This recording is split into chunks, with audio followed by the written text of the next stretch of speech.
Shabbat Shalom. Nice to see you all. So this week I have come up with this formulation for the Pesach Seder, and I want to share with you. Stay with me for a second. I think that the Pesach Seder is a time when we make New Year's resolutions. Again, I said stay with me for a second. So on Pesach, we are told that at the Seder we should act as if we ourselves have left Egypt.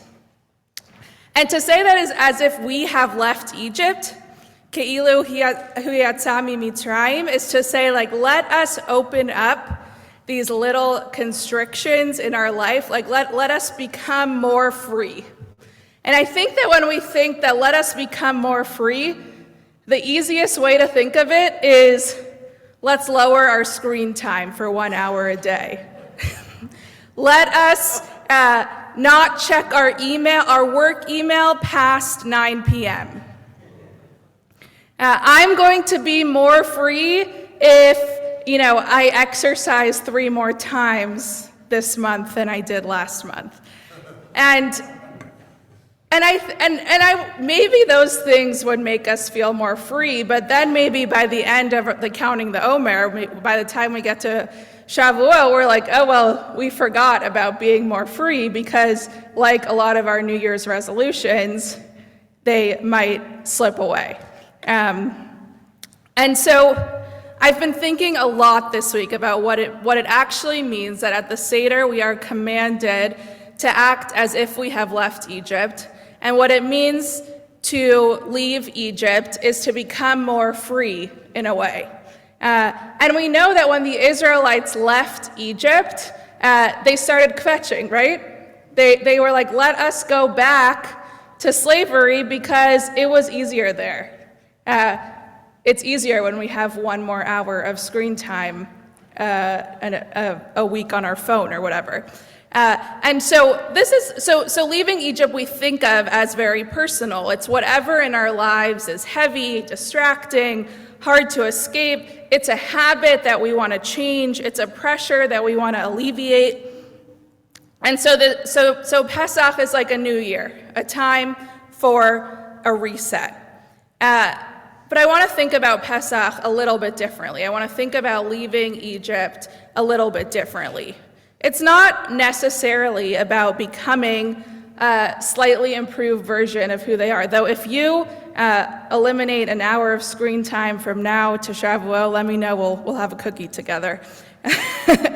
I don't think that the Seder imperative to leave Egypt is necessarily about self-improvement. I think it's more about loosening some screws that keep us very tight.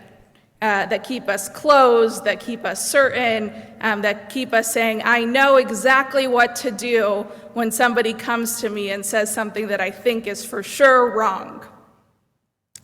So this commandment is not necessarily about entering freedom.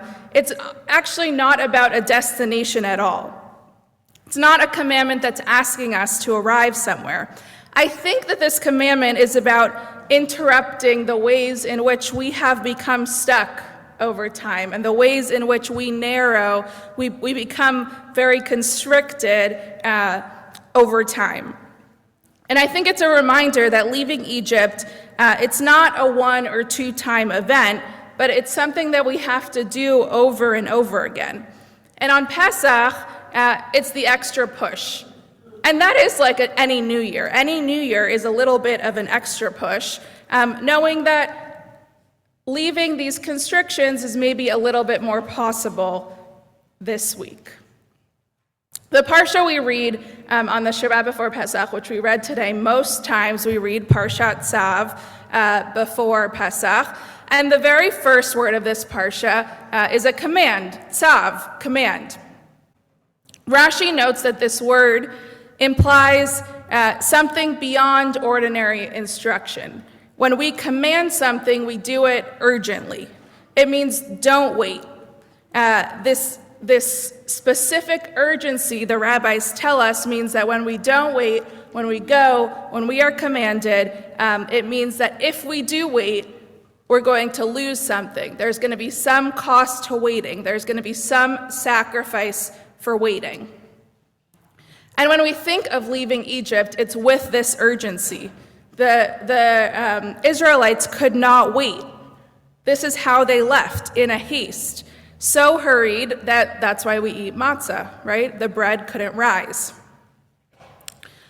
And I think that is also how we think of leaving Egypt ourselves.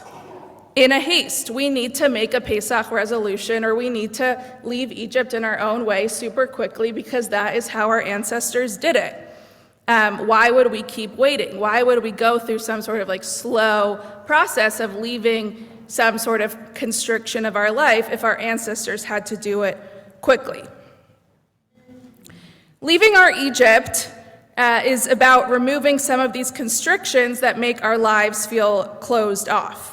And I don't think that is a quick process. That's a slow, very slow process.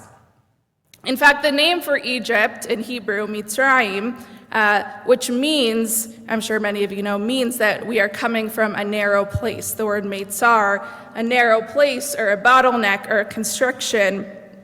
It was a description of what happened to the Israelites on the inside in slavery. And there's this teacher, Ohale Yaakov, who teaches that this is why this Shabbat is known as Shabbat Hagadol, the Great Shabbat. He says, why is the Shabbat before Pesach known as Shabbat Hagadol? He says, because when Israel was in Egypt, they were in a state of smallness, of katnut, of contracted awareness, a narrow vision of what was possible for them and for the world. But then on Shabbat Hagadol, right before Pesach, something shifted. God granted them expansiveness, or gadlut, a wider view, the ability to imagine that things could be different than they were. Before anything changed externally, something changed in how they saw the world. And it was that, not the plagues or the splitting of the sea, that gave them the courage to act and to leave what was seemingly in haste. Every year when this time arrives, we too can move from these small spaces of contracted awareness, of katnut, to this expansiveness or this wider view of gadlut. And this is what the calendar itself offers us.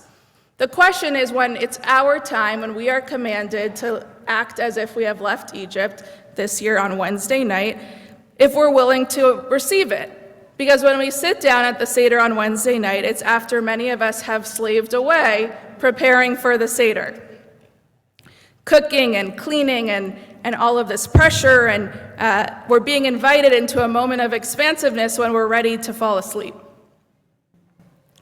The Sfat Emet, which many of you know we learn on Wednesday morning, teaches something related to this about matzah. Matzah, as the central symbol of Pesach, is the same as chametz and without time and air, right? So chametz is bread without time and air.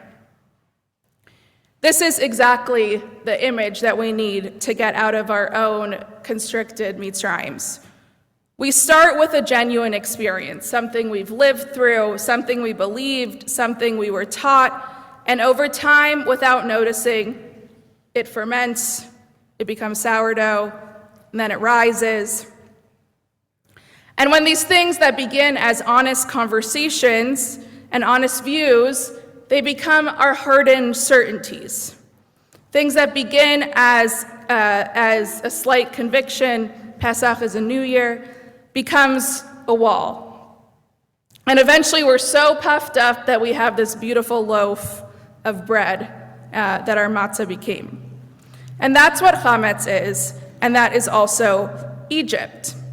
The Sfat Emet teaches that our inner selves, our truest self, is matzah. We are flat, we are open, we're without any pretenses, we don't rise because we have nothing to prove. But then every Pesach, we're given the chance to return to the matzah itself. We are like, when we exit Egypt, a newborn child, before all of our calcifications, before all of our certainties, before all of the years that we ourselves rise and ferment. So I think that the question that the Sfat Emet is really asking us, and what we can ask as we ourselves attempt to leave Egypt on Wednesday night, is what are the things that we have allowed to ferment? Is it our ego? Is it our pride? Is it opinions of ours that we stopped questioning? Is it people we stopped truly listening to? Is it a perspective we refuse to understand? Something that we know exactly where we stand on, a picture of the world that we think could never happen. Whatever stories we tell ourselves that for the last year have been rising, have gone unchecked, have been baked for so long that we've forgotten that it once started out as matzah. And I think that's the commandment to leave Egypt. We don't wait to get rid of the chametz that is in our mind. And the chametz that's in our mind is much harder to find than the chametz that we vacuum off our floor. But Pesach is the moment that we're commanded to search for it anyway. And we do it with the candle that we use on Tuesday night, in these very dark corners, in the places of ourselves that we would rather not look. And so for me, to leave Egypt is to become matzah again. I don't think we can do it permanently because we are human and our dough will rise again. But for this moment at the Seder, can we ask ourselves, can we set down what we already know long enough to see something new? Shabbat Shalom. Shabbat Shalom.